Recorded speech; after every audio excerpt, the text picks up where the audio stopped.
this meeting of the Joint Nelson Tasman Regional Transport Committee. I'll ask Councillor Ellis to do the opening karakia, please. Good afternoon, Chair. Tuia ki runga, tuia ki raro, tuia ki roto, tuia ki waho, tuia tātou te tangata, ki te kaupapa o te huinei, ki te kaupapa o te rangi nei, mōri ora, ki te tātou katoa. Bind above, bind below, bind within, bind beyond, bind us the people to the purpose of our meeting, to the purpose of this day, breathe life into all of us. Thank you. So good. Welcome to everyone, including those on Zoom. I will just, and particularly Emma and Tessa, who's our shadow for today. Warm welcome, and I'll just run through the usual housekeeping things. The meeting is being recorded and will be available on Council's YouTube channel. Microphones muted unless speaking, and hands up for questions, please. Zoom attendees to turn off cameras and microphones during breaks. The location of the toilets is out to the left, and the fire exits are through one of these doors or the door you come in, out through the main door, and assemble at the rear of the Amadillo's building, or if it's an earthquake, drop, hold and cover. The media are present and may be filming part or all of this meeting. The hearing assistance hardware is available in the public seating area. And just for those councillors, if we have everything through the chair today, please. And we have an apology from Councillor Hodson. Are there any others, or someone willing to move? We accept that apology. Moved Mayor Smith, seconded Councillor Courtney. All those in favour will say aye. Aye. Against, the resolution is carried. Move to the public forum. We have two speakers today who are both representing groups, so they'll have 10 minutes. Kelsey will ring a bell at 8 minutes, and then a final bell at 10 minutes. So first up, we have Julia McLean on Zoom. So good afternoon. Yes, we can hear you loud and clear. We can't actually see you yet, but yes, we can now, I think. So when you're ready, Julia. Okay, well, thank you very much for the opportunity to speak with you. Can I just say that you guys, your booking system is the best across the country when it comes to RTC appointments. Hard work. I am presenting to every regional transport committee across the country, including the Auckland Transport Board, with respect to the issue I'm about to speak to you today about. And first of all, I'd like to just make it clear that the New Zealand equestrian community as a whole would like your support by way of a letter to the Ministry of Transport signalling that there is a legitimate case here, and that for the ministry to please look at it very carefully, because at the end of the day, we see this as an easy fix, but the current state of play is putting lives at risk. And it's very clear when you look at the Land Transport Road User Rulebook, horse riders are deemed an other road user. Some people across the country, I've come to learn quickly, treat them as a light vehicle. And so therefore the interpretation is really messy. I want to make it clear that they are an other road user, and with that label comes not very much at all.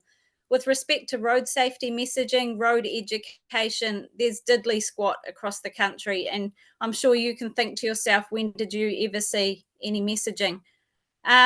We want that addressed, and we believe the easiest and quickest way to do that is for horse riders to be brought into the fold and formally recognised as a vulnerable road user in this country. And we are running a House of Representatives petition asking the government to effectively formally recognise horses as a vulnerable road user. And in order to get that petition live, it needs to be fact-checked. And prior to checking by Parliamentary Office, we had it peer reviewed by a company that specialises in legislation and policy work. And so you can know that what we've stated in that petition is true and correct. And by that, this country doesn't have a formal recognition of a vulnerable road user in our transport literature. And that for me is why we have such inconsistency across our country in local government, regional councils with respect to treatment of horse riders. Road safety committees are pretty much now a trucking and traffic management group, as referred to a chair close to where I live. So this is why we've come to you. Your role is to reduce trauma and serious injury on the roading network and to make it safe for all. Currently, the legislation for horse riders is not fit for purpose. It is not safe. I submitted some stories for you to read. Some of them are 15, 20 years old. Some are very current. Some just happened a couple of weeks ago. Take what you want. There is no data on near miss and incidents on the road unless you're dead or seriously injured and ACC intervenes. In my case, 15 years ago, I was riding on the road and my horse, for whatever reason, there were no witnesses, spooked, and I spent 6 days in an induced coma, lost my smell and taste, lost my memory, all my childhood memories, and life started again. I paid the ultimate price, and I guess that's what sort of motivates me for sure with this work. But it's only come about now because getting back into riding 2 years ago, I listened to riders' grievances. And for me, I wondered why we still had such problems. And knowing what I know after working in local government for some time and working as a journalist prior to my accident, you know, you just go looking and it's quickly, you know, quite apparent why we have inconsistency. And it did shock me that there is no body that is responsible for looking after the horse riding community by way of legislation, because that other road user label, doesn't give you any safety benefits. So we've written to every mayor and chair in the country. We've written to every politician who wears a local government or transport hat. And last night, politically, we've got support across all the parties except chasing Te Pāti Māori. The Deputy Prime Minister, Winston Peters, confirmed last night's support, as well as ACT, Cameron Luxton, Labour's Kieran McNulty and Tangi, and the Greens. And so RTC perspective, Greater Wellington, I spoke with them 2 weeks ago, and they confirmed their support by way of a letter to the equestrian community and writing to the Ministry of Transport. We've also written to Waka Kotahi Governance Board, who thanked us and referred the matter to the transport sector. In terms of the equestrian community, I don't think there's been an issue across New Zealand where the equestrian community has united like it is. If you were to name an organisation, I could tell you, that they would be behind this. Yesterday, I counted them all up. There's 25 organisations. That's harness racing, thoroughbred racing, working equitation, rodeo cowboys, advocacy groups all under the New Zealand Equestrian Advocacy Network, New Zealand RDA, New Zealand Pony Club Association, Te Hapari Hoiho, the National Māori Horse Association Trust, New Zealand Polo. They are all behind the need for horse riders to have far better safety in legislation and supporting the petition that we have. As well as that, I want to share with you, we are coming, my time in local government, I understand you cannot just ask and then not be doing. So we have designed pass and wide vis vests, which we are printing and rolling out across the country for horse riders. And we are participating in a worldwide awareness ride for our vulnerability on the 14th and 15th of September. There's rides happening across the country in conjunction with the UK, Australia, America, Canada, and Ireland. And that is an inclusive campaign. Cyclists, pedestrians, anyone can join us, because we're wanting to be treated equally to cyclists in this country. Effectively, in the UK Highway Code, they're streets ahead of New Zealand with respect to a hierarchy of vulnerability, and cyclists and horse riders are equally vulnerable, pedestrians most, and their hierarchy puts the onus on those who can cause the greatest harm to look after. And Australia gives me great hope. In May, they've just churned out a road user behaviour inquiry on vulnerable road users, 56 recommendations. Horses weren't a vulnerable road user going into that inquiry. The committee, I guess, was shocked at what they heard and the behaviours that are being experienced. And one of those recommendations is for horses to be a vulnerable road user, for a vulnerable road user panel to be put on transport planning, for speed reviews to be reviewed for passing a horse, and for explicit messaging in signage. So instead of having a picture of a horse, pass wide and slow on the signage, because you can't assume that people just get it. I think we all agree to some extent that, explicit messaging is what's required. You cannot assume that people have common sense. I guess the fact that we're getting more and more urbanized as well in rural sectors, you can't assume that people have ever seen a horse before, horse and rider, and know what to do, and foreign drivers. Hanma Springs report to me that camper vans coming into the community have no idea what to do passing a horse and go so close. So going back to those Viz vests, my daughter and I, she's 12, we ride with them, and the R&D that we've experienced in the last 3 weeks of doing this is incredible. 100% of cars slow down and pass wide when we were in a 100k zone in close to where I live in a beach community. We were literally jumping out of our saddles. It was an incredible feeling to know that drivers gave two hoots about us. And yeah, I thanked the community, because I know that you need to promote the messaging that you want to see. And the response from some of the drivers that pulled over was, I didn't get to read what you had on your back, but the fact that you were visible, I knew what I needed to do. So that messages to me that as riders, we also need to be dressed, with high vis. We need to actually message in that 20 seconds that you've got to a driver that we care about ourselves. So please care about us.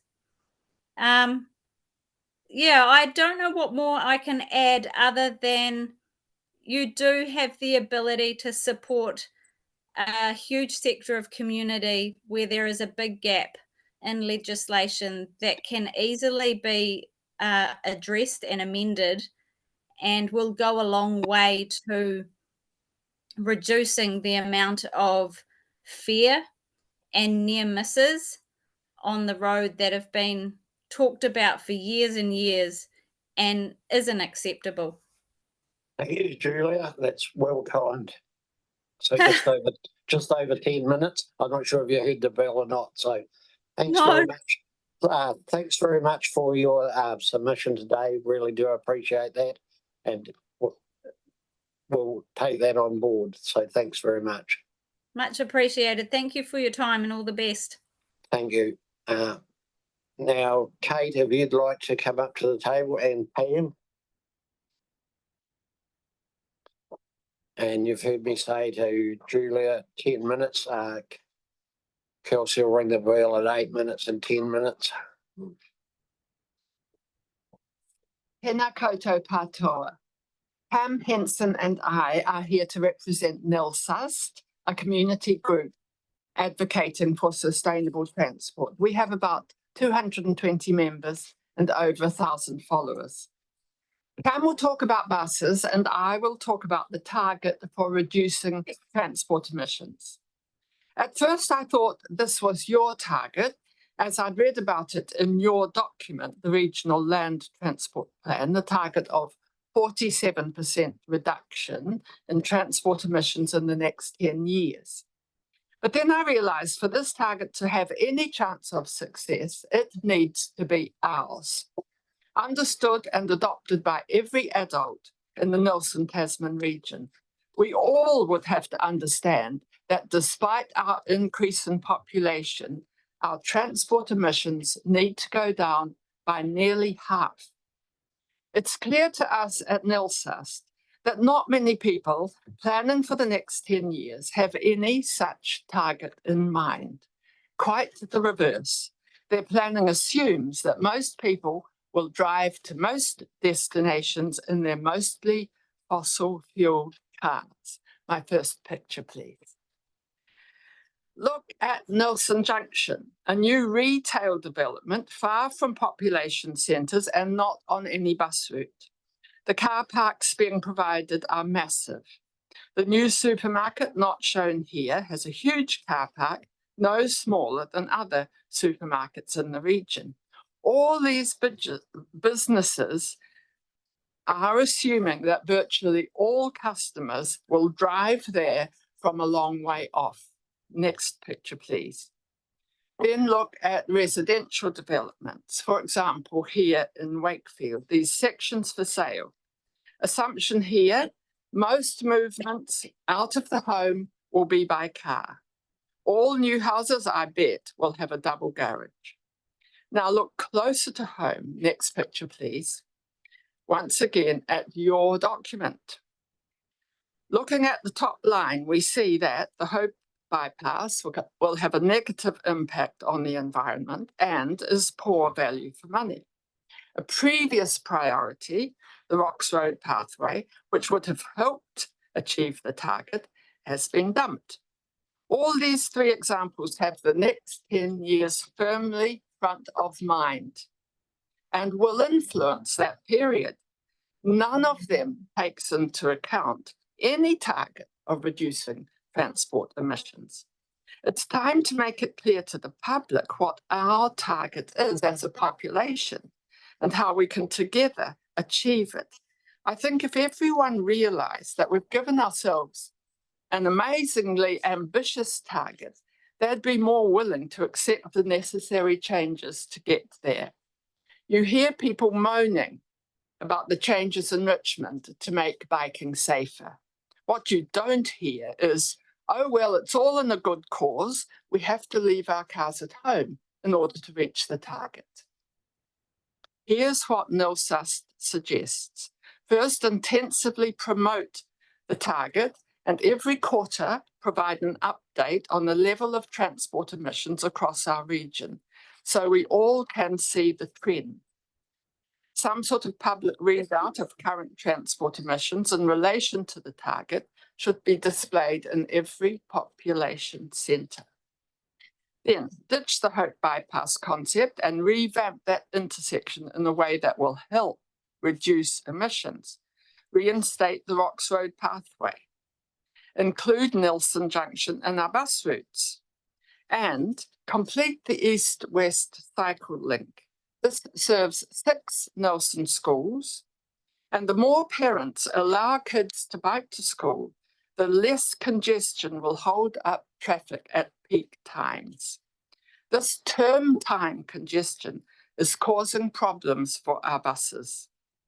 For more on buses, I hand over to our Secretary, Pam.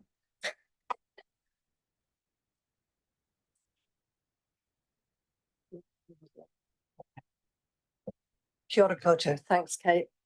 Thank you, everybody, for giving us time to speak. This presentation is about buses. I'm going to tell you what we love about the new buses, what the problems seem to be, and what we suggest may increase the sustainable use of buses locally. Nelsast loves the new buses. We especially like the colour. Blue is our colour too. We appreciate the drivers who will get out of the bus and show you how to put your bike on the front. We enjoy the quiet, stress-free rides when we can catch up with emails and love letters on our laptops. We can read poetry and stinging political critiques of governments that cut bus subsidies. We can nap, we can chat up a neighbour. My best friend met her first husband on the bus. Oh, and the second one too. In a more serious vein, we love that buses reduce overall greenhouse gas emissions and reduce car numbers, making roads safer, quieter, less poisonous, and less congested for those who still use their cars. Increasing our bus fleet and routes means that the world needs fewer resources to build cars, and we need less space for parking. According to Waka, Kotahi, buses promote productivity and economic growth. In addition, our dazzling blue e-buses will enhance our reputation for a pedestrian and tourist-friendly city, especially the airport bus. I used to pick up backpackers walking from the airport. I don't have to do that anymore. The doubling of bus passenger numbers in the last year is truly heartening and unsurprising. You have installed new shelters, solar lights, and destination information panels. The bus service has a flexibility that sees it respond quickly to problems or needs, such as the extra buses on routes 1 and 7. The Shape Nelson website has excellent updated information and a contact phone number, highly transparent and helpful. You have introduced the Transit app for tracking buses, which, if you know of its existence, is cool. In fact, in our enthusiasm for the new buses and our desire to see them succeed, we applied for and gained a business grant from Nelson City Council to put ads on the backs of buses, promoting the buses and promoting bus travel. Not everything is in our favour, though. The government removed the subsidies for free journeys for children under 12 and for half-price journeys for young people under 24. Bus journeys by children have dropped by 60%. In winter, bus patronage drops, presumably because passengers don't like standing in the cold waiting for a bus. The new shelters may help that. The prevalent Nelson car culture sees New Zealand standing second in the world only to the USA for car ownership, and sees our region having the highest car ownership rate in New Zealand. So it isn't surprising that although it would actually benefit vehicle drivers to have more buses, actually they are preventing buses from being efficient because congestion stops the buses from getting to their destinations on time. Timetables for the Motueka and Wakefield routes have had to change for this reason. NELSAS would like to see some more progress made with increasing passenger numbers and better flow of traffic on bus routes. This is because we see buses as an essential part of this region's future, an essential part of mitigating climate change, and an essential part of establishing this region's reputation as a forward-thinking area that respects the environment, respects human life, and our quality of life. To achieve these goals, we'd need to make bus travel not only attractive, but the best option for many people. How are we going to drag our reluctant car owners out of their vehicles and onto buses? Blandishments are better than whips for our purposes, which I presume are the same as yours. So buses have to be faster and more comfortable than cars. Buses ought to have priority at traffic lights. This happens in central Wellington. That sort of priority would mean extra lanes at traffic lights in some places. So it can't be ubiquitous, but where it's possible, perhaps we could do this. NZTA's Nelson Future Access Plan recommends priority bus lanes, and in places where this is feasible, the plan needs to be implemented as soon as possible. We may lose the impetus provided by better buses and timetables if we don't build on our success so far. One useful diversion could be to use Beatson Road as a bus route in the mornings to cut travel time and avoid traffic jams. Together, I'm sure we can make the new bus service thrive. That's it from me. Thanks for your time. Thanks very much, Kate and Pam. Thanks very much for your submission. So with that, we'll move on with the meeting. Thank you. Declarations of interest. Do we have any today? He is not. We'll move on to no late items. Confirmation of minutes of the joint Nelson Tasman Regional Transport Committee meeting held Tuesday, 9th of July 2024 be confirmed as a true and correct record of the meeting. Someone like to move? So moved. Moved Mayor Smith, seconded councillor O'Neill Stevens. All those in favour will say aye. Aye. Against? Carried. Then we'll move on to reports, and first up we have the New Zealand Transport Agent Waka Kotahi update. Page 6, councillors, members, and Emma, it's in your name. Sure, thank you. Thanks, Kelsey. Okay, so obviously the really key area of focus at the moment is the NLTP development, and it is critically important for all of us to have this finalised, because it is the basis for the funding for the next 3-year period. And as you're aware, with the delay in the release of the government policy statement, we have the timeline has been deferred. It goes to our board meeting on the 22nd of August, and we expect it to be released shortly after that. And in the meantime, we have been providing indicative allocations for continuous programs so that all of the road controlling authorities can continue to carry out their work programs with confidence in the meantime. The key things to continue to be aware of, as I know your officers have been taking into account as the RLTP has been developed, is that the priorities are now around supporting economic growth and productivity to deliver greater prosperity, alongside an increased focus on maintenance and resilience, safety and value for money. The GPS identifies 17 roads of national significance and 11 roads of regional significance to be prioritised as well. As required under the Land Transport Management Act, we have also developed a new investment prioritisation method, the IPM, and that is what we then use to assess and prioritise activities for investment. So that's obviously another really important part of that system.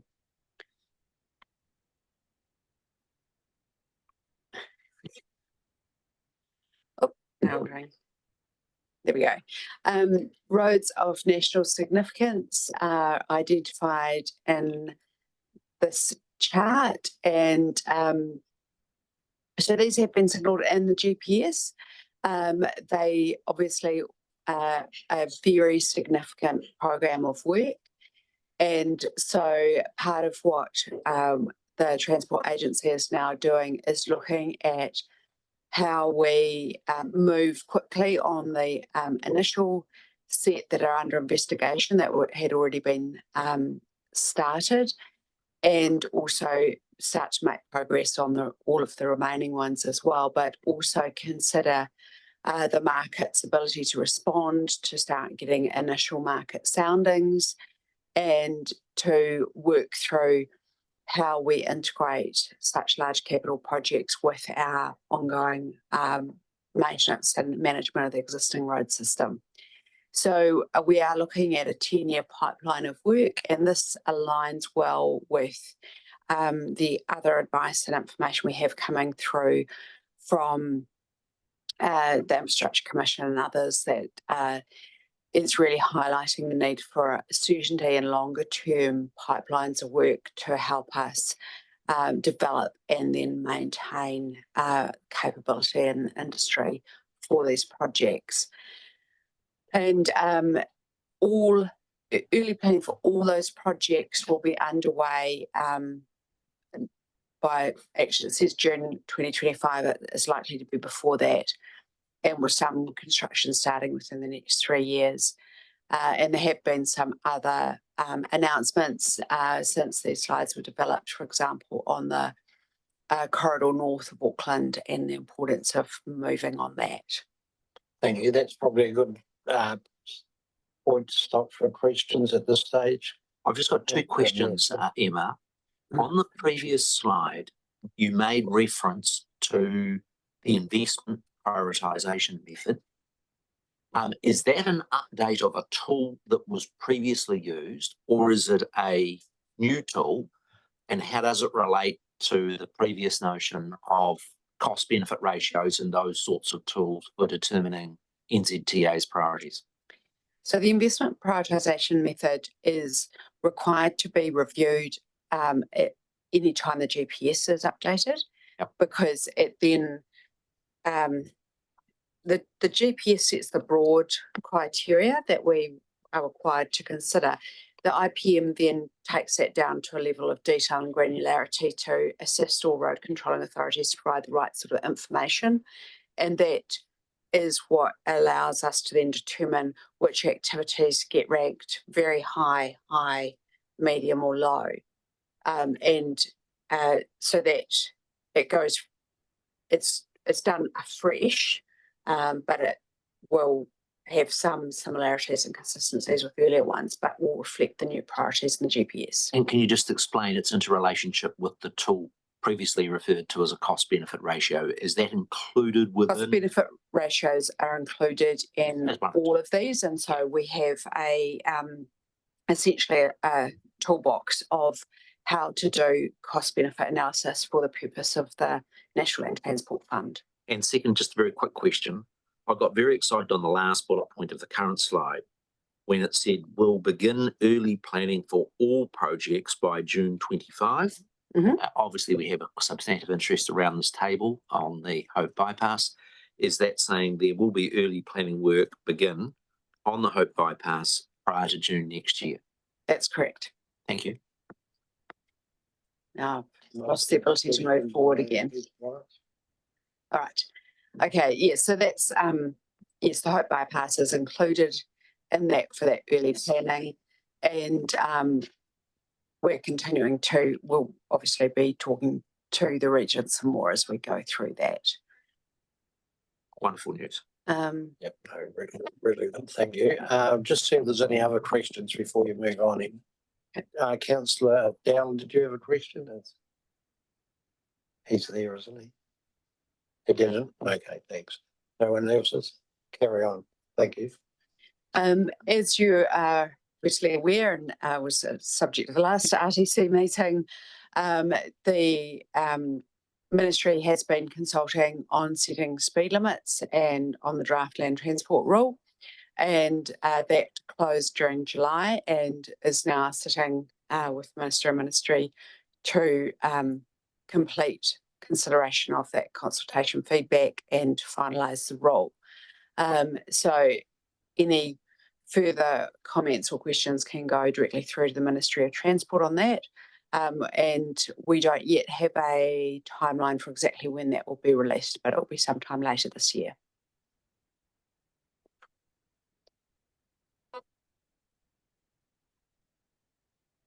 Another really important policy that we had consulted on earlier this year is the Emergency Works Policies Review. And as you'll be aware, as we have had increased events happening on our network, we've faced a huge amount of pressure on the National Land Transport Fund for emergency works. And every 3-year period, we set aside a portion of funding for emergency works, and that has been vastly exceeded by the scale of events that we've experienced in recent years. And it's not just in the last 3-year period, it was also under huge pressure in the previous 3-year period. And the Crown has actually had to come in with direct funding for a number of the events. So we have looked through what we can do to help manage that demand on the fund, and those all of those matters were part of that consultation which you submitted, both your councils have submitted on that. And we are going ahead with those changes to emergency works, which means that the two key factors are the threshold for events being eligible for emergency works funding has been shifted from the 1 in 20 year to 1 in 10 year to 1 in 20 year events. And the FAR rate has also changed for the different phases of those event responses. That is something we still have to work through the detail of the FAR changes, and then any of those changes will come into effect from 1 July. So for events that happen subsequently. So that is an important change to be aware of. What we want to keep working on is try to make our system as resilient as it can be, so that we lessen the impact of major events, but we accept that there will be events that will have a significant impact on parts of our network from time to time. I would say just go back perhaps, and we'll just see if there's any questions before you go to that. Just one for myself on the one around the emergency work, and I guess the slide here actually shows it looks like the Branch River. I'm not sure if it is.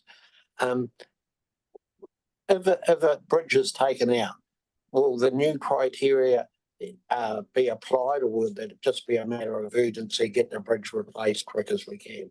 How will that work? So, yeah, we do have to look at, obviously there's two phases that we look at. So there's the immediate response that we take to respond to the event in the immediate days after it occurs, and then there's what we do subsequently to replace the network, whether it's to the previous standard or to a different standard, as part of that planning process that goes on. So those will be done on a case-by-case basis.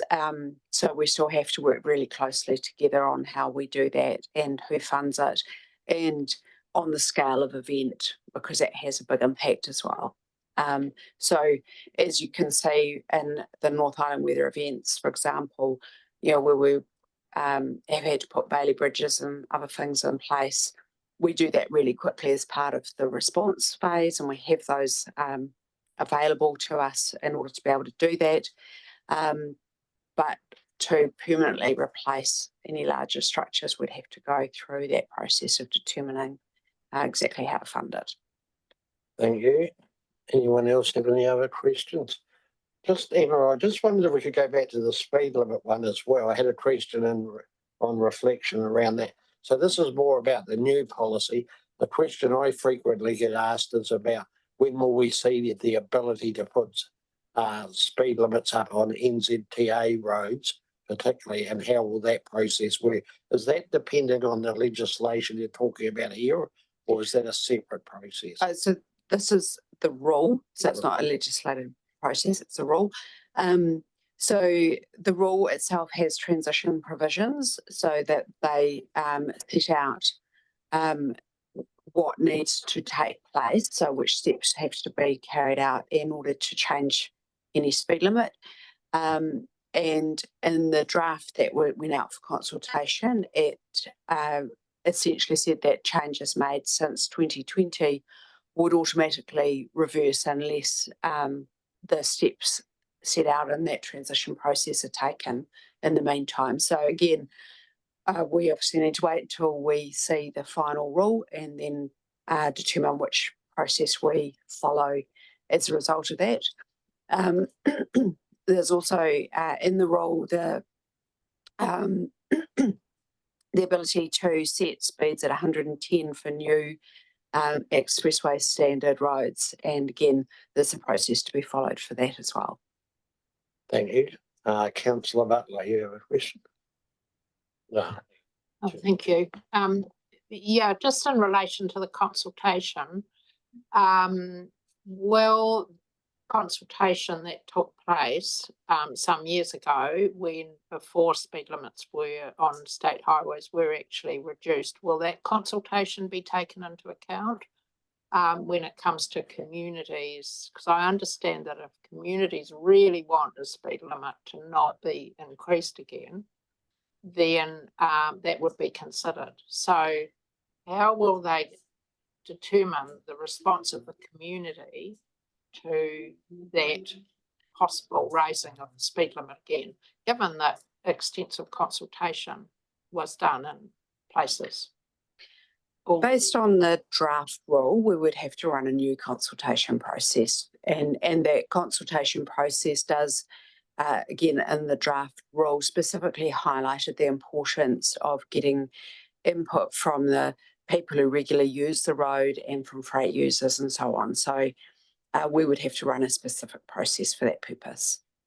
There'll be another process of consultation. Thank you. I think we should move to the regional update now. No one else has indicated. Obviously you'll be aware of the Taka Hill underslip that we had.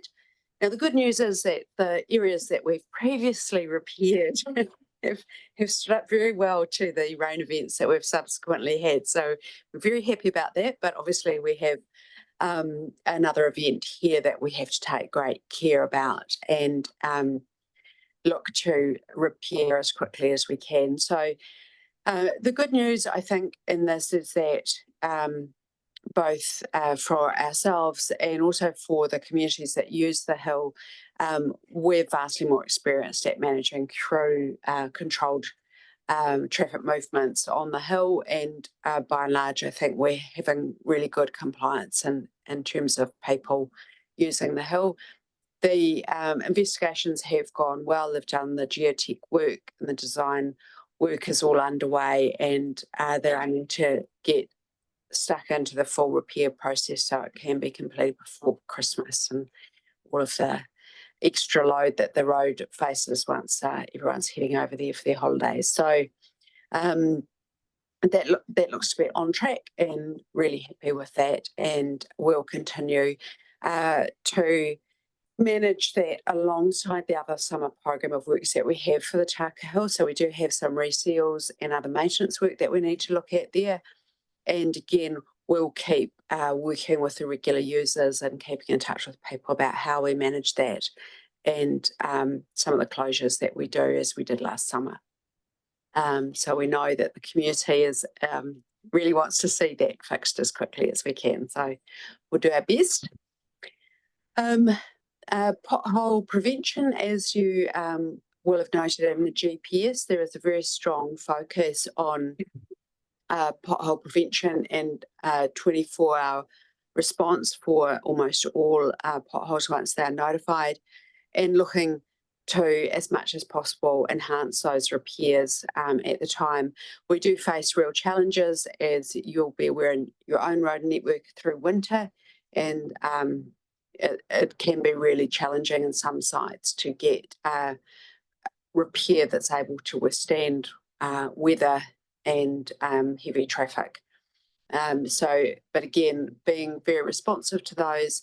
And then the other thing that you'll notice as we finalise our summer program for the 24-25 summer season, that we'll be looking through which sites we're doing those renewals and the rehabs, which are the very deep reconstruction of sections of road, and we are ramping that up. So there will be an impact on the travelling public, but again, we look to get that schedule out really early. And Triska, who's shadowing me today, plays a really cool, really important role in working with the construction teams and with our communication engagement people, and also with police and the freight industry, as we look to schedule those. Generally, this region works, the most of the works happen early in the season because any mobile equipment comes here first. So you tend to get your works over pretty early in the season, which is great. But there will be a pretty busy work program there. And I think I saw Barry's hand shoot up in the screen there. Councillor Dowler. You did well to see that. Thanks, Stuart. Thanks, Emma, for noticing that. It's a shame to see the Taka Hill slumped in a different place. But my concern sort of follows on from that a bit. On a trip over to the bay not so long ago, there was a whole heap of tree felling going on the side of the hill below the highway. So my concern is not in my lifetime, but at some stage those tree roots are going to rot and that ground's going to become pretty unstable. So I just wonder whether you guys need to have a look at some stage and start thinking about what may happen. I don't know. I'm not an expert in trees. I just cut them down here and cut them up for firewood. But when I see it on the side of a hill like that, and knowing that where that area where it slumped already, it was full of natives and they were still growing. And once you start getting holes in that type of material, it could cause some issues. Just a comment of further concern. Thank you. Thanks, Councillor Allen. Thank you, and I will pass that on. And we do look quite carefully at activities happening in that corridor outside the state highway, because we are conscious that there often can be flow-on effects from changes in land use and vegetation. So that's a worthwhile point that we can take back to the team. Thank you. I think Councillor Butler's got a question as well. Probably the same matter, is it?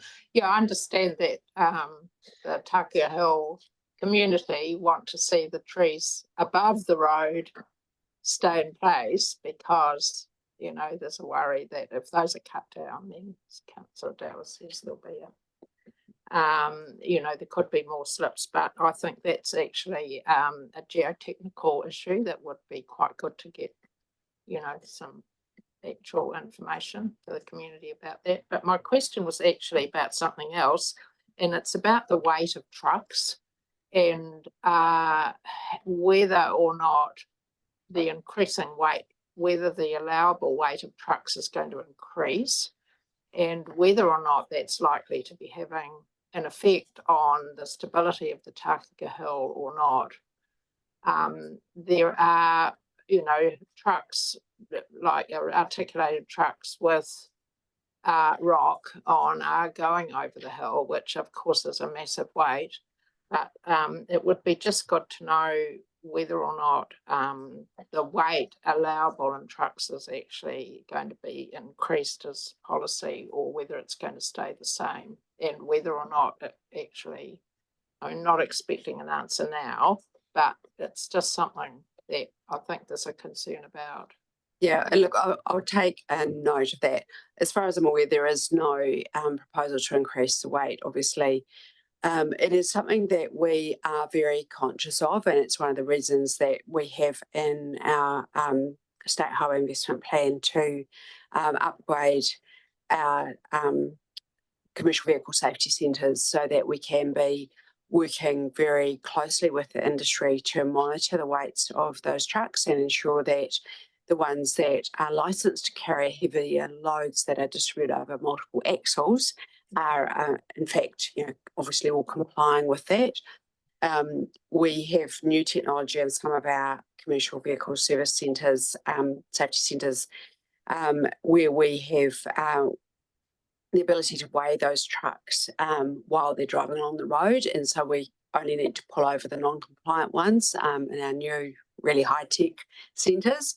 And we do know that when we turn those on, the level of compliance goes up.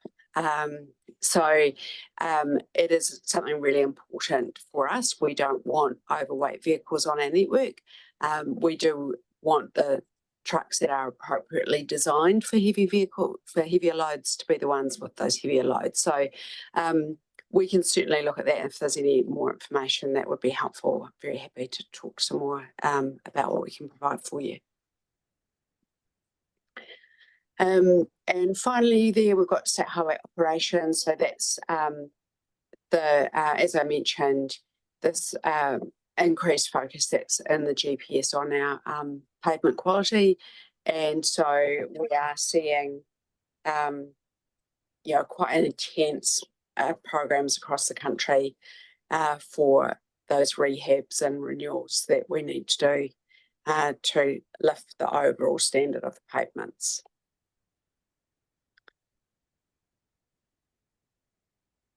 And just another update here. We've got, first of all, Hope Bypass, where we have extended the designation to last through to November 2038.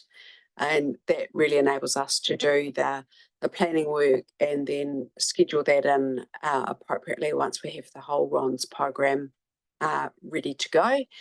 And we'll then obviously provide some updates once we have the NLTP approved by the board later this month. Then we have quite a long list here of the resilience programs that we have scheduled for this region. And these are sites which people who use the network will be very familiar with. And they have their own names, each of these sites. So these are areas that our team have been monitoring for some time, and we've had quite a lot of feedback from road users and from some of your councillors about the importance of them and about the challenges that people see where we have rockfall areas or places like the Wash where it's susceptible to flooding. And so we are continuing to investigate these, and we now have the Crown Resilience Fund that is enabling us to bring forward some of these projects and look to do some work in the next NLTP period. So that is really fantastic. And you'll see Dello's Bluff is still in there, so that there is still more work, although we've finished the main works, both in the previous rockfall and the river protection works. We're looking at further rockfall protection works, so reduce the risk of future rockfalls, because there will be areas that will continue to fall, but if we can get some good nets and so on in place, then the risk to the vehicles using and the people using the road will be much lower. And again, each of these sites has a whole range of potential treatments to improve them. And as those treatments get confirmed and we have the construction locked in, we'll provide some updates directly to communities, but also through the RTC. Thank you.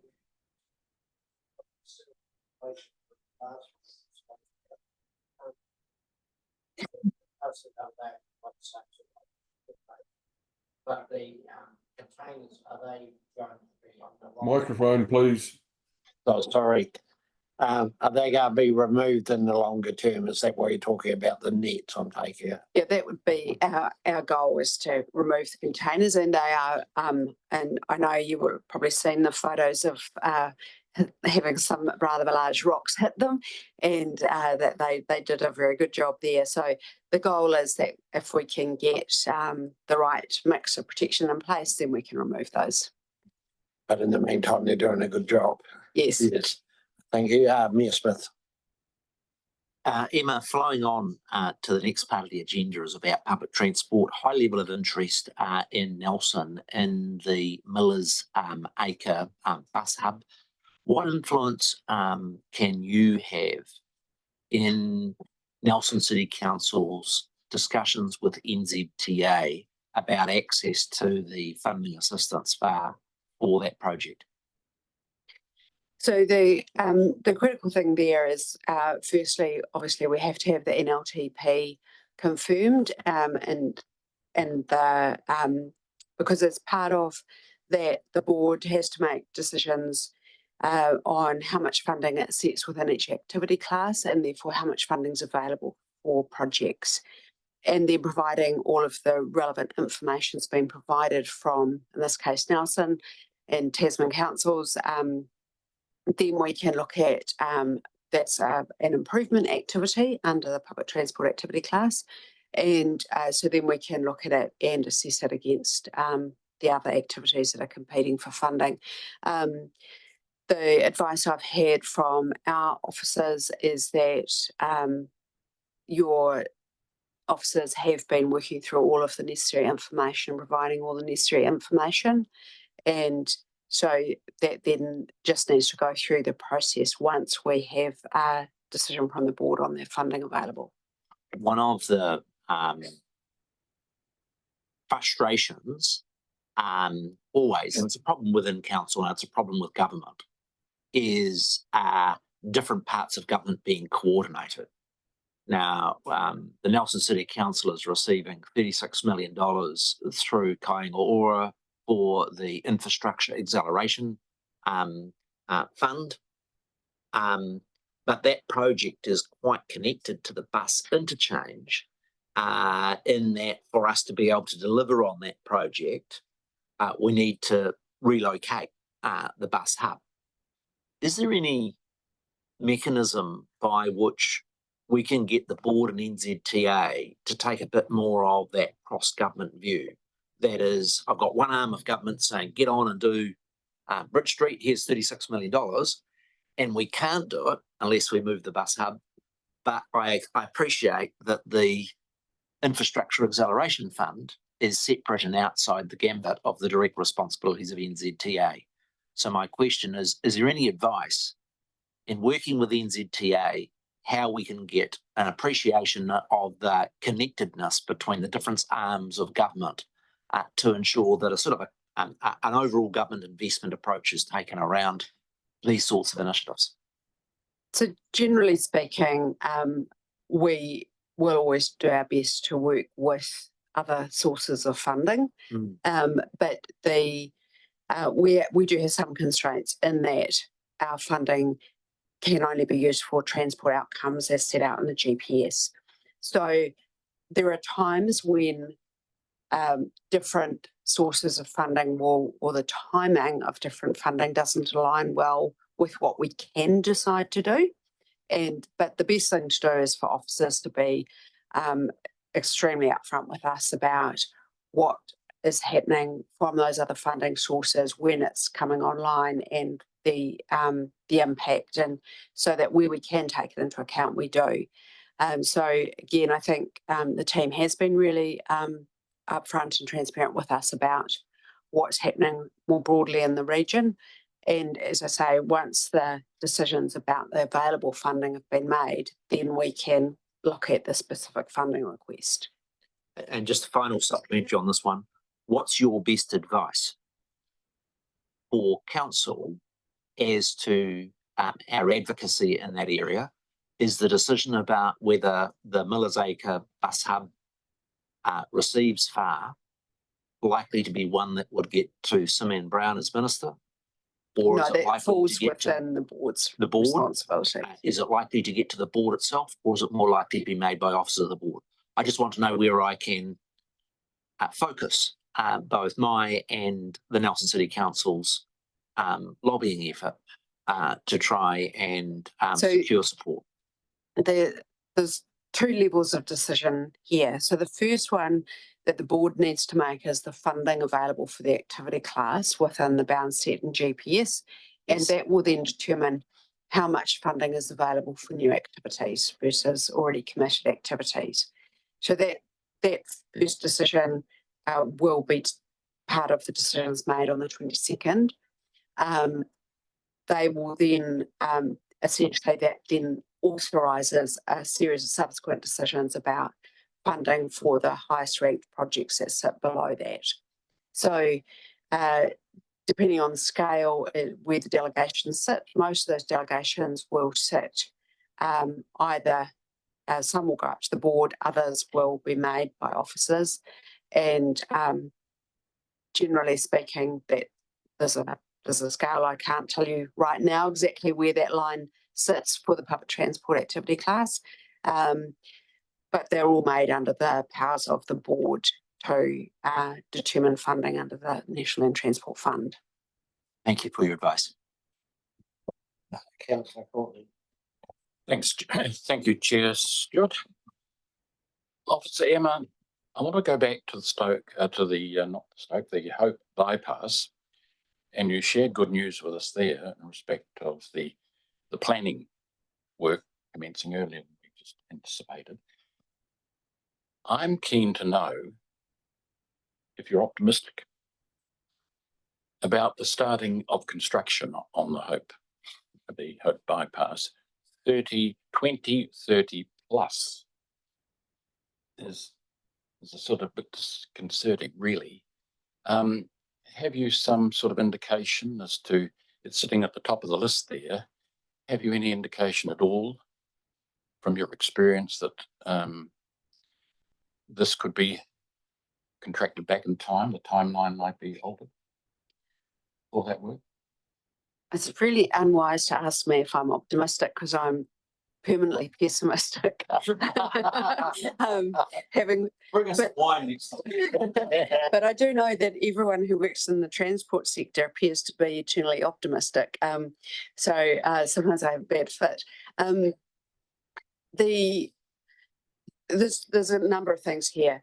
The roads of national significance is a massive program of work. It really is, and so we have a significant challenge ahead of us, working with the board and the government as is appropriate on how to actually schedule that program of work and work out how we deliver it, not only in terms of the practical realities of having enough construction capability to do it, but also funding and financing. So, we also have the Richmond Program Business Case, which identified that would be approximately the timeframe within which we should expect to be looking at the Hope Bypass. The value of the early works that's going to get underway later this year or early next year is that will enable us to get more certainty across the portfolio as a whole, as well as specifically for the Hope Bypass, about the scope and scale of the projects and therefore how we should anticipate scheduling for them. So I'm not saying there's no chance of it starting earlier, but I think we need to wait and see both what the specific information about the Hope Bypass comes up with, and then how the program as a whole across the country looks to be developing. There's, as we develop a really certain pipeline and have certainty of supply in terms of construction capability, that may also enable us to accelerate some pieces of work. So I'll allow a little bit of optimism in there, but I think we're best to be really upfront that at this stage it looks like it's in that sort of time frame, but we are protecting the corridor to ensure that we have the ability to move faster if that becomes available to us. Thank you very much. Councillor Ellis, sorry, I missed you. Oh, no, thank you. Through you, Chair. Thanks, Emma. It's great to see all of these other works taking place and funded through the Crown Resilience Fund. So we really appreciate that work being done because they're very important to the communities and the network as a whole. But further to the questions asked by Councillor Courtney, see that the planning could be starting towards the Hope Bypass and by June next year, and given that the construction date is likely to be out past 2030, depending on whether we Emma it or Pollyanna it. But is there any scope within that planning process to have a look at where we actually have a problem right now at that intersection with Lower Queen Street, which is constantly under pressure and is only getting worse? It was even mentioned in the public forum. So is there any scope to look at how we can get work done there as part of that project well before that 2030 timeline, because it's a massive priority for our region? So we have done quite a lot of work looking at that intersection, and it is a very challenging intersection to do much more with in terms of optimising the current layout. Is probably we've done most of what we can do. Any further work start to create safety risks, particularly for pedestrians, because you start having your turning movements become quite challenging in that constrained location. And you've got the additional factor of if you were going to build a bypass, then we wouldn't do a major investment in that intersection to fundamentally change it and purchase land and do all those sorts of things. So we do continue to look at it. and we've regularly had people out there. I've been asked a number of times at the RTC, and so we send the teams out there to have a look, and we have our traffic lights teams that monitor what's happening at traffic lights and how they're performing when we look nationally, because we can see all those traffic lights obviously, and we can see the queuing that's happening, and so we do look at that. So I can't say that its performance is substantially worse than we might see elsewhere. I know it's a significant issue for people trying to move through this region. And so we will keep looking at that. We have also had suggestions from both the mayors that we look more broadly, not just at the Hope Bypass designated route that we have currently, but extend that to look at that State Highway 6 corridor more broadly. So we're taking that into account as we look at those early investigations. So we're aware of the challenges that the community is facing. It's difficult to do a lot more than we've already done with looking at, having the existing slip lanes and the phasing of the lights. But we will keep looking at that. But what we saw in the Richmond program business case was that, there are other things that, should try and have really good ways for people to connect without necessarily having to jump in a car and drive through that intersection every day where possible. And obviously as Berryfields expands, the access to schools and so on, access to work, those things become really important. And so that's where we have to keep stepping back and saying it's not just that intersection, it's the bus services as you've developed here, and it's the other connectivity and that helps manage the load on that intersection, because I know you obviously have the morning peak, but you have a very long afternoon peak there as well. Thank you. Any further questions? Thanks very much, Emma. Thanks for the report and your very thorough responses to questions. Really appreciate it. So thank you. We can now move on to the next item, which is the public transport update. Lyndon, I think that's in your name, and councillors, it starts on page. There's no resolution in the agenda. It's just a presentation. I didn't see any resolution. No. So just when you're ready, Lyndon, if you want to highlight any points or anything new. Thank you, through the chair. So this public transport report was Marg Parfitt's last report for the council. She wrote this before she left. So I will endeavour to channel Marge. I will get shot calling Marge through this presentation. My first faux pas. So the key aspects as we step through the report, the first section covers off the patronage to date. I do have an updated graphs that I will pass out. When the report was written, we didn't have the data for July. That's since come in. So now we've got an additional month. Now, the advantage of the additional month is that gives us our first year of e-bus operation. So we had a wonderful press release go out on that, and that raised a number of issues and comments on what's happening on that. But the graph you've got in front of you clearly shows the substantive lift in passengers numbers from our old services to what's there now.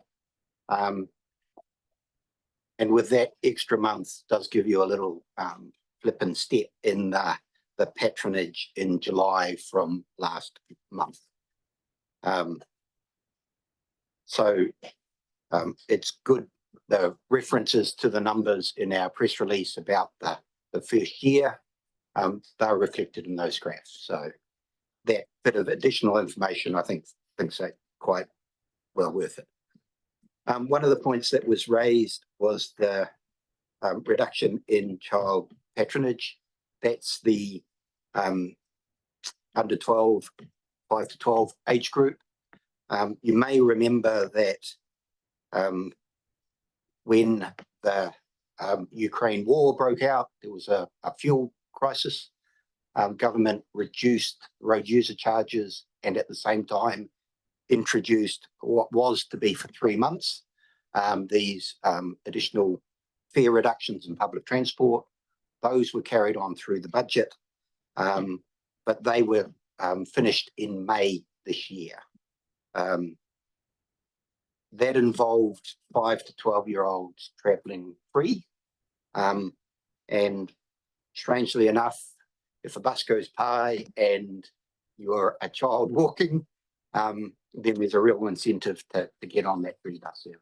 So we did see a considerable reduction in the number of 5 to 12.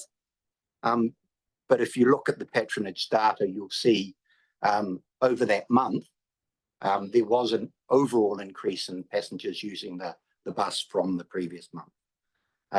So while that group was affected, overall we've still got good use. And there was quite an increase in the over 12 age group, even though some of their fares changed as well. A quick supplementary. The 5% fare increase that the Regional Transport Committee agreed to came into effect on the 1st of July. Yes. So it's quite encouraging that despite that, we've still seen growth from about 68,000 up to 73,000. Yes. Yeah, very encouraging. If I could just do a quick other supplementary. I was a bit bemused and just trying to understand and looking for help. And that was when I looked at the patronage numbers and the revenue figures, there was a few anomalies. That is, that the months that had the strong patronage weren't necessarily the months at which we had the peak revenues. I'm assuming what's going on there is the passenger numbers are broad and the proportion of children that may be taking advantage of it is impacting. So, for instance, the revenues were not necessarily in tune with the peak usage.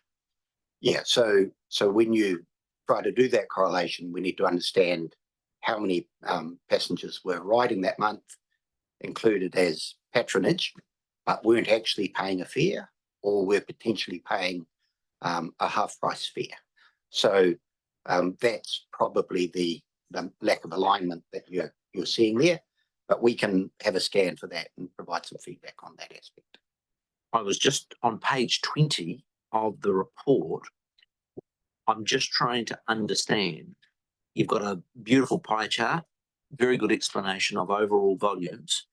I'm assuming that's over the 11 months because you wouldn't have had the July data for it. So that's a 12-month pie chart, but it's the 1st of June. So it is 12 months. But it is 12 months, but it's 11 months. 11 months of e-bus and 1 month of in-bus. Yes, that's correct. So no, 10 and 2. Yeah. Yep. Yeah. So if I was to take the full fare pairing group across all those categories, it's really only 29% of passengers that are paying full fare. Am I interpreting that correctly? I'd have to work through those numbers to give you that. Or can I tease my question out a different way? You've got an interesting categorisation there of tertiary. I'm assuming tertiary is tertiary students. Do they have a specific discount? Yes. Right. So my read is there's only 29% of our passengers on the buses are paying a full fare. Yeah. Yes. Thank you. Yes, I was. Yes, thanks, Chair Stewart. Officer Linden, Is our review that we've been saying to our community will be coming after the year's complete? Now we've got July's figures. Is that on track still, the review? Yes, that was going to be my next comment in my summary was to cover off the review. Yes. Yeah, so we've got the review is underway. We've got a clear indication from NZTA about the type of data they want us to follow up on. We've got people from NZTA involved in our review group. But also Joe Bywater is our project manager. Joe sitting at the back, and we'll give you a wave. He works for Tasman District. Very much the focus of that first part of the review is on meeting the information requirements for Waka Kotahi. And our intent is to get that through to them before November to enable them to make their funding decisions. And then the remainder of the review, the focus will shift into where to next with the bus service, how we would look at making some potentially short-term changes and then longer-term changes that might lead into the next RPT. So as part of that 3-year cycle, being well placed to understand what we want to be doing next on the network. Can I have a follow-up, please? You can. Officer Linden, are you open to suggestions? Because we have lost 5 to 12-year-olds from our e-bus service. And that's sad. And I just think that could you take the opportunity during this review to explore fresh initiatives, options that might catch the attention or the imagination of that particular clientele? And I'm thinking, because once you've lost that sector, it takes a long time, in my view, to lure them back. It really does. And once patronage and passengers start to move away, slide away from using the service, I think it does not go well for its future. And I'd like to suggest that we look at possibly, and please don't react to this, anybody, something like a day, a week for that particular sector. I don't. That important sector, our future. And I say that, and I give you a suggestion: a Friday, something that would resonate with them, like Freebie Friday. They would understand that. Freebie Friday, or I'd even prefer a Saturday, because I know that those young people whose parents couldn't afford to pay for their children to participate in sport were still able, by taking the bus, go and mix with their mates and watch them play and have that freedom of movement and that mobility that's now been lost. So I really would like to suggest that you look closely at that and take the opportunity during the review to do that. I'll just go get manager Jamie to Thank you very much. first, and then Councillor Linden. Jamie wants to make a comment. Thank you, Chair. Just picking up on Councillor Courtney's ideas. So a latter part of this review involves workshopping with the committee. So please gather those ideas and thoughts, because, yeah, we want everything that should be considered to be considered. Thank you very much. Linden. So through the chair, that was the point I was going to make. As part of that next phase of the review will involve that opportunity for councils to provide that input. Also worth noting that while there was a reduction in that age group, there were still over 5,000 children of that age travelling on the network. Certainly that's not the 12,000 that was there the following month, but that 12,000 are all people who have had an opportunity and try using the buses. So that group has at least now had some exposure to that. And the community service card and that total mobility, those are still half price fares that are available for those age groups. So while there's not the free funding, there is, we do have a number of special fares that are still in place. Is there any correlation between school holidays and passenger use by that age of children? So, for instance, I've noticed in the pattern that in the months we've only got before us overall data of the numbers on the bus. Do we have any data to show whether what I'm worried about is in comparing the 12,000 with the 5,000, you're comparing a period where there was school holidays and where there was not. Yeah. I'm seeing an overall pattern of passenger usage jumping up during the school holidays. I don't have the information to know whether that is a jump up in school kids because I don't have that breakdown. Do you have any further information, or what would be your sort of advice on that, Linda? But thankfully, I'm saying is, do we see more use by kids of the buses during school holidays or less? Well, through the chair, the general trend has been that we've got lower patronage during holiday periods. Yeah. So your Christmas periods, and you can see those months where there are holidays in place, and that affects both the school users and adults. Yep. But we can have a look at the data to see whether there are, in that free, there were children using it still at those levels during those holiday periods. Thank you. Mike. Are they predominantly using this to go to and from school or for other journeys? Is there any breakdown on that? Because are they children that should have perhaps been on education funded buses, or? I don't have that split level of information. That's something that we can look at going forward. We have been quite careful in planning our routes to try and understand how they align with those educational routes that are being provided.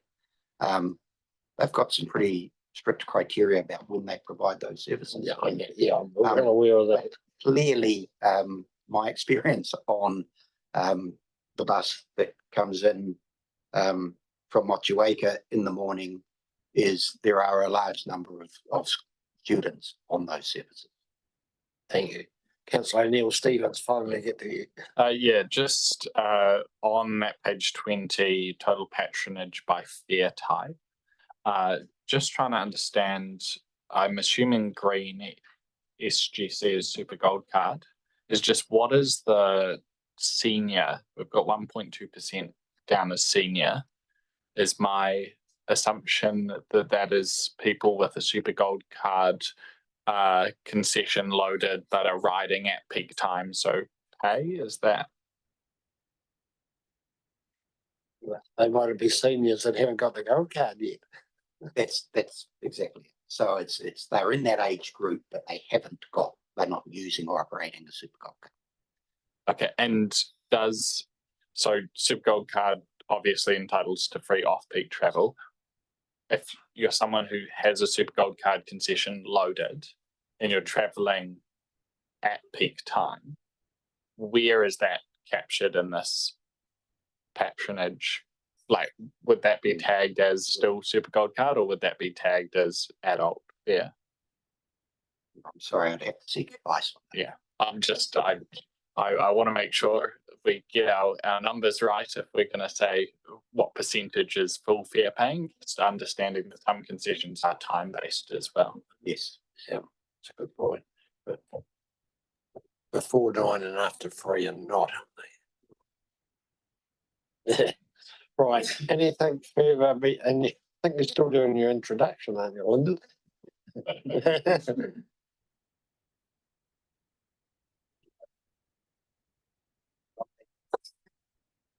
Yeah, so use your mic. Put your mic on. Yeah. I pressed it and go on. Yeah, so I'm open to any other questions on the report. Councillor Dowler has indicated. Councillor Dowler, when you're ready. Thanks, Mr. Chair. Okay, Lyndon, I personally ride on the buses as often as I can when we go to a meeting in Nelson. And it was interesting when the young fellows were the young people were travelling free, that coming through the Tahuna route on the way back out to Richmond at the 3 o'clock time, how many were jumping on board with their skateboards and their scooters and were only travelling 2, 3 or 4 bus stops before hopping off again. So in my world, they were just a little bit tired after being at school and they just wanted a ride home instead of having to ride their scooter or skateboard. So I don't think that we should lose too much sleep over using those ones, because I would say they wouldn't be definitely permanent users of the bus anyway. It was just the fact it was free. And a comment I got to make is just a lot of the other questions that have been put forward here, I'm sure that they're all going to come out in the review. We're trying to dig down to detail that's not really available yet. I'm interested in it. I'm really interested in the Waka scenario, and hopefully it will be brought to the community board, because I was the one that fought to get the bus stops in Waka that we got. And I'd really like to see the numbers of each bus stop, what the patronage is coming from each bus stop, because if we can quit 1 or 2 because of lack of use, it will save money in future infrastructure and possibly take a couple of minutes off the journey. So really looking forward to the process coming up in the future. And yeah, thank you. Thanks, Councillor Dowler. Mayor Smith. Firstly, can I indicate strong support for the extension of the dog bus trail and the work on that? I just want to dig a little bit more into the review. In the papers, it refers that it's a New Zealand Transport Agency review. Can I just be clear, who are the owners or the overseers of the process of the e-bus review? Is it a joint council review to this committee, or is it a review being done by NZTA, or is it just that we're using some guidelines from NZTA? So through the chair, the review is being undertaken as a joint review by Tasman and Tasman District and Nelson. Yeah. A key component of the review is providing information to Waka Kotahi to give them the funding assurance to approve our continuous program in years 2 and years 3. That was signalled as part of the funding approval process for this next 3-year period. So we have a couple of people from NZTA involved in the review, make sure that we're providing them with the information they need. Yep. So we're calling that the first phase of the review. The second and third phases is very much about understanding where to next with our bus network. Can you give me a sense of time frame, how long the review will take? And secondly, is it intended, and I don't have a view one way or the other, I'm just wanting to understand, is it intended to take public consultation on the review of the e-bus service? So as part of the NZTA component, we will be looking at a survey of users of the bus network. They've got a standard survey, so that's something that we're doing as part of this first phase. How we manage the feedback and that from the wider community, we've certainly been looking through service requests and that kind of data, but we haven't talked about public consultation in those later phases as yet. Okay, and I'm interested, if you ask me the information that I'm really keen to get my head around, and I want to check whether we're going to get it through the review process, is I'm really interested on each of the routes as to what the patronage and what the subsidy is. In other words, I want to know if I've got this route and I've had 1,000 passengers use it, it's costing me the council and the taxpayer $4 subsidy per trip. This one's costing 12, this one's costing that. Are we going to be able to decipher that sort of information for each of the 7 routes? Yes, we're going to have a basic breakdown of passengers, of kilometres travelled, of the fare that's paid on those routes, yes. And what assumption is being made in the review about levels of funding? Because I've got no doubt you could make the bus service a whole lot better if there was a open checkbook, but they never exist. Is the assumption the level of funding that's in the two councils' LTPs? Has NZTA given an indication of the level of funding? What assumptions are being made in the review about future levels of funding? So through the chair, the LTPs of the two councils, they've been reflected in the RLTP, and that's the funding level that we've put forward that runs the services at the existing level. So that's the funding that we are seeking to have released as a result of the review. So we've been funded at the level we've requested for the 3-year period. And it's about having that funding for years 2 and 3 released through the review process. I've got all excited in your report where you have said that the national ticketing solution, where people are not going to need a separate B card and just use any credit card for using the service, is potentially being brought forward from a timetable of December 26 to December next year. Is there any funding implications, costs to our two councils as a consequence of bringing forward the Motu Move ticketing system to 25? Through the chair, yes. Should that change happen, we have funding allocated through the LTP process, but we would need to bring that forward in time. Who gets the ultimate call on when we push the go button on replacement of the B card over to, I want to make plain, I'm an enthusiast. Yep. One of the barriers to using the bus is, oh, I've lost my B card, or I can't be blowed getting myself organised for a B card. To be able to be used any of your, everybody's got a credit card. I think it's a substantive improvement, but I'm still interested as to who gets to push go on the implementation of the Motu Move card. So through the chair, we still need to work through the program aspects. So it's been indicated at this stage that with some changes others in the program, they would like to bring all the B card forward. So that's really an early signal that that's what they'd like to do. For councillors involved to that process, there would be a need to bring that funding forward. And so ultimately it would require a council approval to bring that funding forward to enable that to happen. So once we've got more information on that, we would come back to the council's concern and say, this is the proposed program. Are you comfortable for those changes? So council will have an ability to guide when we implement that change. My last question, I'm sorry, I'm just keen to dig in and make sure we get this review off on the right footing, and it's good that we're doing it, so don't take it as a negative view.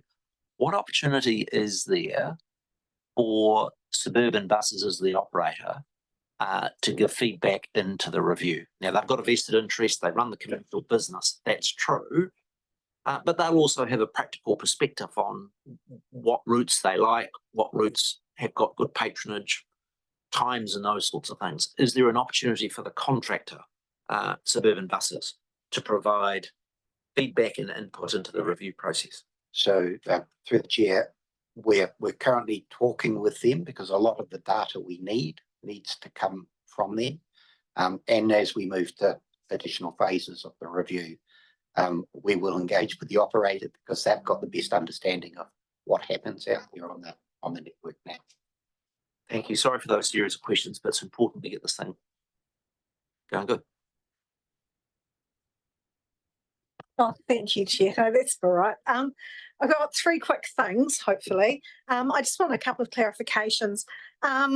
With the Motu on the Move program, I said there's no mention of cash. Will that completely eliminate the use of cash on buses?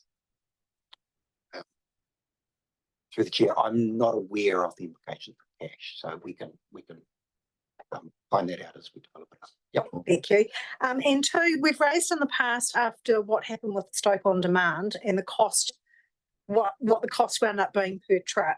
And we've discussed in the past how we could get that kind of data. Will the data be displayed in this review so that we can see it, we can get a clear view of what a route is costing us per trip? I'm assuming we are, but I just want to make sure that I'm going to have that information. That's through the chair. That's certainly my expectation, as will we understand how the services are performing. Excellent. Thank you so much. And finally, I just want to say well done to staff who have managed to ensure that we've had that funding from NZTA. I can imagine that would have been a piece of work. And I just want to say thank you very much for doing that for our ratepayers. Thank you. Yeah, just in regards to the scope of the review and particularly phase 3, and identifying and making or exploring and making recommendations for consideration in the 2027 Regional Public Transport Plan. One of the things we explicitly discussed in the development of our most recent RPTP was whether there would be immediate shifts or changes identified through the review where we go, actually, here's a clear bit of improvement that we'd like to make now. I'm just wondering whether you feel that there's adequate scope in the outline of this work, that you feel that if opportunities arose for us to jump on them, whether that be improvements to services or indeed as the course of action we took with the Stoke on Demand service, the ending an underperforming service, does this provide the scope to actually action those? Through the chair, yes, I think it does, and quite frankly, I think that's going to be essential, particularly in the context of the first phase. The first phase is very much about giving NZTA confidence in the investment they're making. So we need to be really clear that the services are performing well and meeting the objectives that were outlined as part of that business case. So we know costs are going up over time. We're going to have to be really, we need to give them the confidence to continue that investment. It would be much harder to add additional services in, but certainly if we've got services that are performing badly, and we would need to look at those in the context of ongoing funding. And then just on our dogs on buses trial, was that initial phase where it was crated animals, was that just dogs? It's not something I can answer not being here, but my understanding is the focus has been on dogs. The notes from Mark very much refer to we haven't looked at other animals for that. Yes, yeah, and I noted the request was received the trial to include cats and other animals. I'm just going out on a leash, maybe a leash, yeah. Who gets to pull the leash? Is that was talking about extending what could be in the crates, not. Well, I do have a leash for my cat, but she's never been willing to use it. Well, Alec, I think we'll just step past that one. Okay. Alec might be able to help. So through the chair, I can't answer the cats, dogs things, but I think the intent was dogs. Yeah. And I think that potentially you were allowed crates previously, and I think that was the use for either, but I certainly extending the dogs with dogs. I just want to, if I may, through the chair, just going back to the question from Councillor Ryan in terms of looking at short-term remedial, short-term potential things that we might do. I need to just state that we need as officers need to be very clear on the implications of any changes quick or otherwise that need to be made.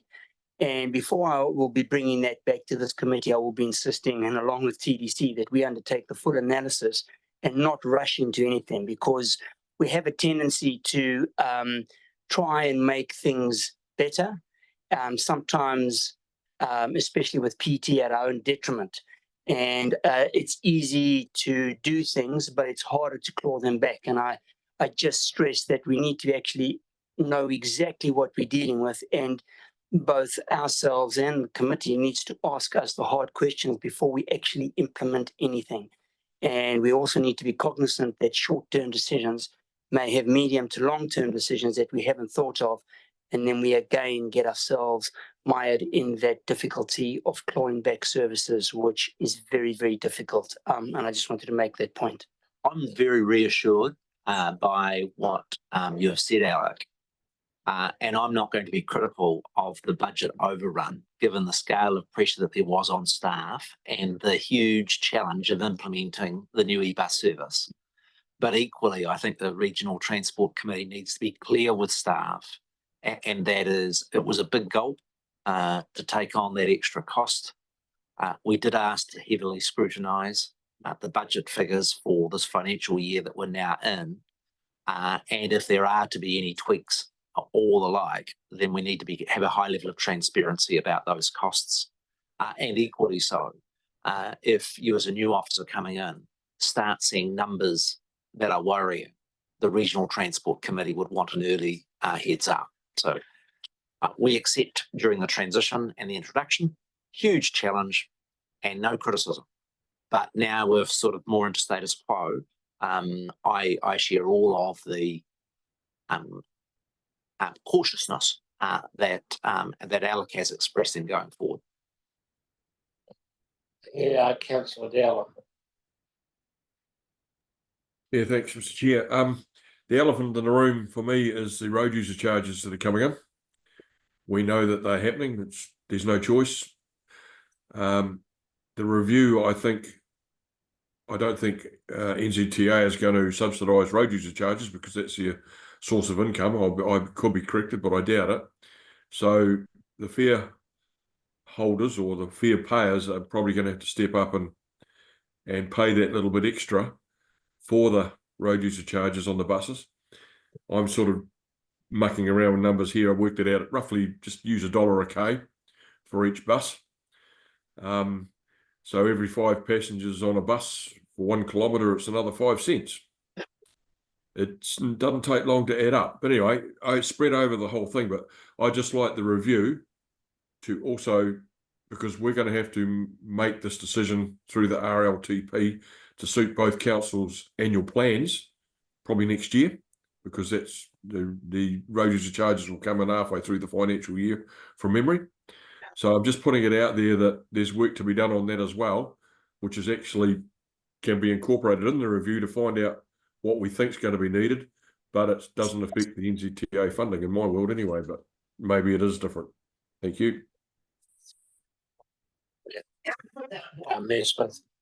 I was checking, December 25 is when the bus comes in, road user charge comes in, and it's included in our budgets now, isn't it? Yeah, So that would be a yes, just for the microphone. Yes. yes, we've included those things in our budgets going forward. Perhaps just we certainly understand the desire of the joint committee to be kept informed on what's happening in the review. What we've proposed is to do a one-page dashboard, understanding that the committee only meets quarterly. So we would look at developing that and providing you something monthly so you can see and understand what things are going on. And if as a result of that, you need a subsequent Teams meeting to go through that, then we'll look at putting that in place. So we are conscious that the role of the RTC, and we're also keen to keep you informed as we go through this process. So that's an undertaking that we can put in place. Yeah. Just off the back of that, Nelson City Council's Audit and Risk Committee is also doing a look into where the overspend occurred, and particularly more on the governance side. Just a question in terms of the RTC obviously has responsibilities around the operation of the service, but direct provision of things like bus stops and infrastructure that still attract the NZTA subsidy don't sit within the direct governance purview of this committee. And so just, I guess, turn your mind towards getting our governance lines all those ducks in a row, so that we're both across the stuff that is the direct responsibility of the individual councils versus those which are shared governance responsibilities. Not a question, just a statement of consideration. Yeah, thank you. Lyndon, I think we get into the stage where we can move the recommendation, but I just did want to ask you if you had any comments or anything further on the trial of the dogs before we move that we approve the extension.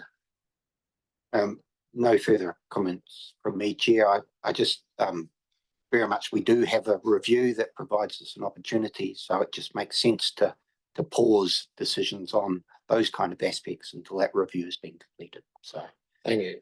Happy to move this through.